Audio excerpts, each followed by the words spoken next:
1000 Maggi noodles cooking. Ramesh और सुरेश नाम के दो जुड़वा रहते थे। उन्होंने सोचा कि अपने जन्मदिन को एक अलग तरीके से मनाया जाए। वे दोनों पास वाले मुन्ना की दुकान पर गए और यार मुन्ना, हम दोनों सोच रहे हैं कि इस बार हमारा जन्मदिन अलग तरीके से मनाया जाए। हम सोच रहे हैं कि 1000 मैगी नूडल्स बनाकर पास वाले ओल्ड एज होम में बुजुर्गों में बांटा जाए। तो क्या तुम्हारे पास 1000 मैगी नूडल पैकेट्स हैं? अरे यार रमेश, सुरेश, तुम दोनों बहुत ग्रेट हो यार। तुम दोनों बड़े अच्छे अच्छे काम करते रहते हो। अरे मेरे पास फिलहाल इतना स्टॉक नहीं है, पर मंगवाता हूँ। तुम लोगों को कब तक चाहिए बताओ? पर सबकी तरह मुझे भी एक शक है यार, तुम दोनों में रमेश कौन है और सुरेश कौन?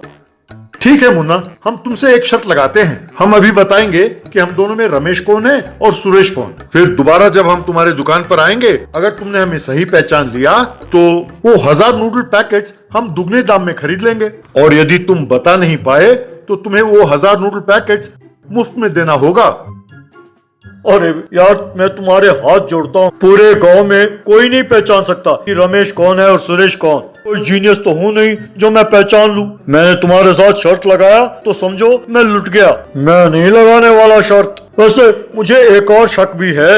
अगर मान लो गलती से किसी ने पहचान भी लिया, तुम लोग तो मानोगे नहीं। अरे क्या बकवास करते हो मुन्ना। चाहो तो एक काम करते हैं। वैसे तो हम झूठ नहीं बोलते, पर फिर भी यकीन ना हो तो हम दोनों हमारे हाथों में टैटू लगवा लेते हैं। तो यदि हमने झूठ बोला भी तो तुम टैटू देखकर तो पहचान लोगे ना। हाँ, ये बात तो सही है। तब ठीक है, मैं शर्त लगाने के लिए तैयार हूँ। ये सब सुनते हुए मुन्ना की पत्नी चित्रा, क्यों जी, क्या ये सब जरूरत है तुम्हें? अगर हार गए तो 1000 पैकेट के पैसों के चपत लग जाएगी, यानी 10,000 रुपए। शर्त लगाने से पहले सोच लो ध्यान से, घर और दुकान बेच न डालना, कहकर उसे चेतावनी दिया। तब मुन्ना, इसमें स्पोर्ट्समैन स्पिरिट बिल्कुल नहीं है यार। मैं कोई जुआ खेल रहा हूँ क्या? बस जरा सा शर्त लगा बैठा। शर्त लगाने के लिए ये दुकान तुमने अपने पैसे से नहीं बनाया, ये सब मैं दहेज में लेके आई थी, यानी पैसे मेरे हैं। तुम सिर्फ यहाँ पर कर्मचारी हो। हार गए तो तुम्हें जो हर महीना 10,000 रुपए देती हूँ पॉकेट मनी, वो काट लूंगी, सोच लो। अरे बाप रे, ये तो मेरे जेब खर्चे पर ही हाथ मार रही है यार। और ठीक है, अब मान लो वो शर्त में जीत गया और 20,000 रुपए ले आया, तब तुम मुझे क्या दोगी? वो सारा पैसा तुम्हें ही दे दूंगी, इस महीने ऐश कर लेना। तब उछलता हुआ मुन्ना, अरे वाह, ये बढ़िया है, इसे कहते हैं शर्त। भाई रमेश, सुरेश, चलो टैटू शॉप चलते हैं। तुम दोनों के हाथ में टैटू लगवाता हूँ, उसके बाद तुम दोनों फुल शर्ट पहन लेना। मैं पहचान लूंगा कि तुम्हें सुरेश कौन है और रमेश कौन। फिर तुम अपना कमीज खोलकर अपना अपना टैटूज दिखा देना। मैं जीत गया तो दुगना पैसा देना, और यदि मैं हार गया तो मैं मुफ्त में 1000 नूडल पैकेट्स दे दूंगा। कहकर उन दोनों को टैटू शॉप ले गया। टैटू लगाने वाली लड़की से मुन्ना, बेटा ये दोनों जुड़वा भाई हैं, ये अपना नाम बताएंगे, इनके हाथ में उनका नाम टैटू कर देना। उस लड़की ने उन दोनों का नाम उनके हाथों में टैटू किया। जब वो बाहर आए, मुन्ना ने उनके हाथों को देखा और, हाँ तुम रमेश हो और तुम सुरेश। वैसे इन दोनों को पहचानूंगा कैसे? दोनों के बाल एक जैसे हैं, दोनों का चेहरा भी गोल है। अगर दोनों में एक मोटा और एक पतला होता तो पहचानने में आसानी होती, पर दोनों एक जैसे हैं तो इन्हें पहचानूंगा कैसे? यार कुछ क्लू तो दो, कहकर उनसे ही पूछा। अरे मुन्ना, जब हम शर्त लगा रहे हैं तो तुमने सोच कैसे लिया कि हम तुम्हें क्लू देंगे? अगर क्लू दिया तो हार जाएंगे ना। भाई शर्त तो शर्त है, हम तुम्हें कोई क्लू नहीं देंगे, पर तुम ही किसी तरह कोई निशानी देख लेना और हमें पहचान लेना। और ठीक है, कल तुम लोग आ जाना, मैं 1000 नूडल पैकेट्स लेकर रखता हूँ तैयार, कहकर उन्हें भेज दिया। दुकान जाकर मुन्ना, इन दोनों में कौन रमेश है कौन सुरेश पहचानना मुश्किल है, पर होशियारी से काम लेना होगा। यूं सोचकर उसने एक प्लान बनाया। मुन्ना ने अपने दुकान में एक लड़की को सेल्स गर्ल नियुक्त किया। ये देखकर चित्रा, क्यों हुजूर, लगता है अकेले काम करना मुश्किल हो रहा है, इसीलिए सेल्स गर्ल अपॉइंट किया है आपने? या फिर ये सोचकर कि अकेले बोर होते हैं दुकान में, एंटरटेनमेंट के लिए सेल्स गर्ल रखा है क्या? अरे तुम तो यूं ही शक करती रहती हो। उस रमेश और सुरेश में कौन कौन है ये पहचानना मुश्किल है ना। जैसे ही वो आएंगे ये लड़की उन्हें हैप्पी बर्थडे कहेगी और आई लव यू भी कहेगी। जब लड़की आई लव यू कहे तो उसके सामने ये बता देंगे ना कि कौन रमेश है और कौन सुरेश। ये सब मैं चुपके से देखूंगा और कौन रमेश है कौन सुरेश है झट से पहचान लूंगा। एकदम बकवास आइडिया है तुम्हारा। लगता है 10,000 मेरे हैं। यूं बात कर ही रही थी कि रमेश और सुरेश को दुकान पर आते हुए देखकर मुन्ना, अरे सुनो, मैं जाकर उस रैक के पीछे छिपता हूँ। अरे सेल्स गर्ल, तुम अपना टैलेंट दिखाना, कहकर जाकर छिप गया। रमेश और सुरेश वहाँ आए और चित्रा से, क्यों चित्रा जी, कहाँ है आपके पति परमेश्वर? वो तो कह रहे थे कि हमें झट से पहचान लेंगे कि रमेश कौन है और सुरेश कौन। कहीं डर के मारे भाग तो नहीं गए? अरे नहीं नहीं, वो तो काफी जोश में है। वो आप दोनों को पहचानने के लिए काफी दो पेच लगा रहे हैं। वो तो ठीक है, पहले आप दोनों जाकर उस सेल्स गर्ल से आपके 1000 नूडल्स पैकेट ले लीजिए। वे दोनों उस लड़की के पास गए। उन्हें देखकर सेल्स गर्ल, हाय, सुना है आज आप दोनों का बर्थडे है। Happy birthday to both of you. पर आप दोनों में से मैं एक से प्यार करती हूँ। I love you Ramesh. तब रमेश अपने मन में, अरे ये क्या, ये लड़की मुझे आई लव यू क्यों कह रही है? वो तो ठीक है, पर क्या तुम जानती हो कि हम दोनों में रमेश कौन है? क्यों नहीं जानती, तुम ही हो। रॉन्ग रॉन्ग, मैं रमेश हूँ, ये सुरेश है। मुन्ना जो रैक के पीछे छिपकर ये सब देख रहा था, अरे शुक्र है पहचान लिया। जो लाल रंग का कमीज पहना है वो रमेश है, नीले रंग के कमीज वाला सुरेश है। यूँ सोचकर बाहर आया और मुन्ना उनसे, क्यों भाई आ गए? बिल्कुल सही टाइम पर आ गए। ये लो आपके नूडल्स के पैकेट्स। पर ये तो बताओ कि हम में रमेश कौन है और सुरेश कौन? ये तो बहुत आसान है यार, तुम रमेश हो और ये सुरेश। कहते ही वे दोनों हैरान हो गए। अरे मुन्ना, तुमने ठीक पहचाना, पर कैसे मुन्ना? मैंने दिमाग इस्तेमाल किया दोस्त। तो क्या मैं जीत गया? हाँ यार, बिल्कुल जीत गए। तुमने सेल्स गर्ल की मदद से शर्त जीता है ना। ये लो दुगना दाम। कर मुन्ना को पैसे दिए। उन 1000 नूडल्स पैकेट्स को ले जाकर मुन्ना के साथ सबने पकाया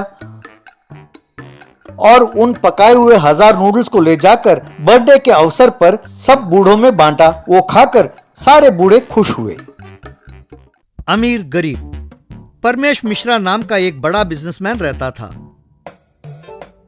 उसकी इकलौती बेटी थी नीलिमा मिश्रा।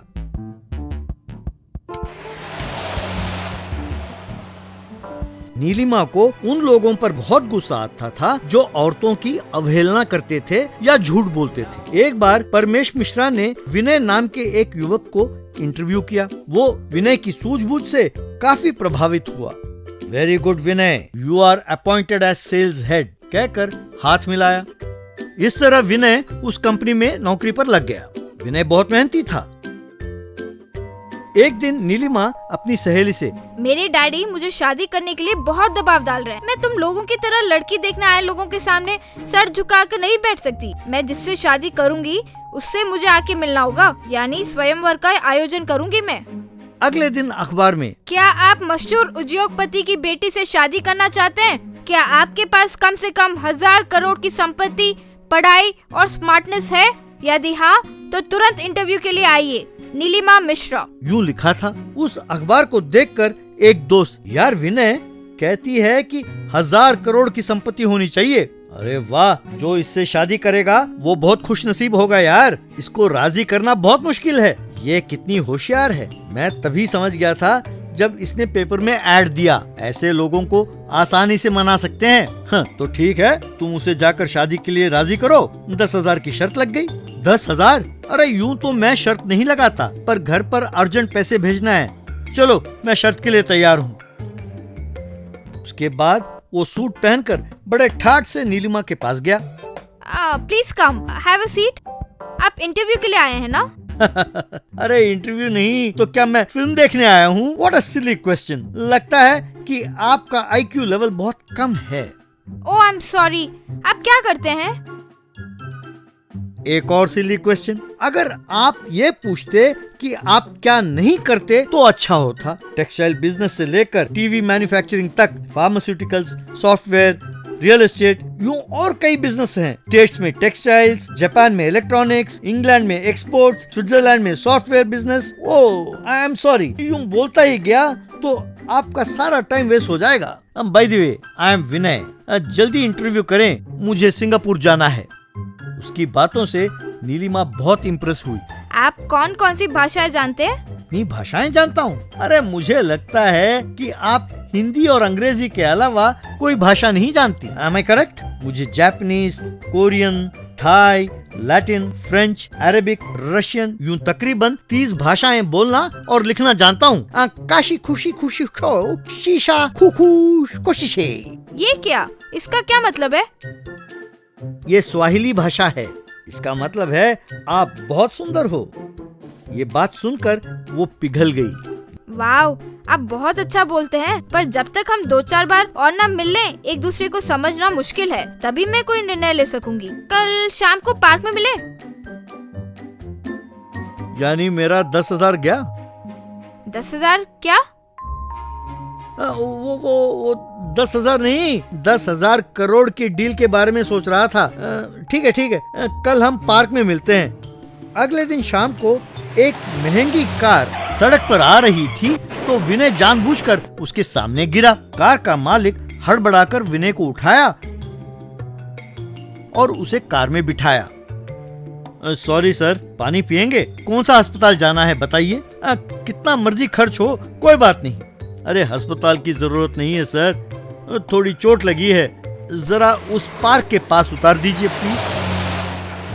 वो यूं कार को पार्क के पास ले जाकर रोका। वहाँ उसने डोर खोला तो विनय कार से उतरा। वाओ, कार तो बहुत बढ़िया है। आपका ड्राइवर भी सूट पहनता है। मेरे पास काम करने वालों को सूट पहनना होता है, वरना मैं उन्हें नौकरी पर नहीं रखता। ये कार सबसे सस्ता है, इसकी कीमत केवल 5 करोड़ है। ड्राइवर ने मांगा तो मैंने उसे दे दिया। हर रोज कोई ना कोई आकर कार दान करने के लिए कहता रहता है। अब अपने पास काम करने वालों का ख्याल तो रखना ही पड़ता है ना। ये सुनकर नीलिमा ने फैसला कर लिया कि इसी से शादी करेगी। उसने तुरंत आप मेरे साथ फौरन आइए प्लीज कहकर उसे अपने साथ ले गई। यूं उसे एक बंगला के पास ले गई। हमारा घर आपके घर जितना बड़ा तो नहीं होगा, पर मेरे पिताजी भी एक बिजनेसमैन है। उनका नाम है श्री परमेश मिश्रा। क्या? परमेश मिश्रा? आप उनकी बेटी हैं? हाँ, क्यों? क्या आप उन्हें जानते हैं? वो देखिए, बातों बातों में डैडी आ गए। डैडी, दिस इज विनय। हाय विनय, मैं विनय को क्यों नहीं जानता? मैं इसे अच्छी तरह जानता हूँ। क्या? आप विनय को जानते हैं? कैसे जानते हैं? क्यों विनय? आप अपने डैडी को जानते हैं? अरे एक बार लंदन में मेरा फ्लाइट मिस हो गया था तो इसने अपने प्राइवेट फ्लाइट में मुझे लिफ्ट दिया था, और एक और बार बिना ब्याज के पूरे 1,000 करोड़ रुपए इसने मुझे उधार दिया है। सर, मैं आपके हाथ जोड़ता हूँ सर, घर अर्जेंट 10,000 रुपए भेजने के चक्कर में मैं ये गलती कर बैठा सर। सॉरी नीलिमा, मैंने तुमसे झूठ बोला था, मुझे माफ कर देना। नीलिमा बेटे, विनय अपने कंपनी में ही काम करता है, बहुत अच्छा लड़का है, मेहनती है, जिंदगी में आगे बढ़ने के सारे लक्षण हैं उसके पास। उसके पास पैसे नहीं हैं, पर हमारी कंपनी को 10 गुना बढ़ाने के सारी सूझबूझ उसके पास हैं। तुम्हें एतराज ना हो तो उससे शादी कर लो बेटा। नीलिमा मान गई तो शादी बड़ी धूमधाम से हुई।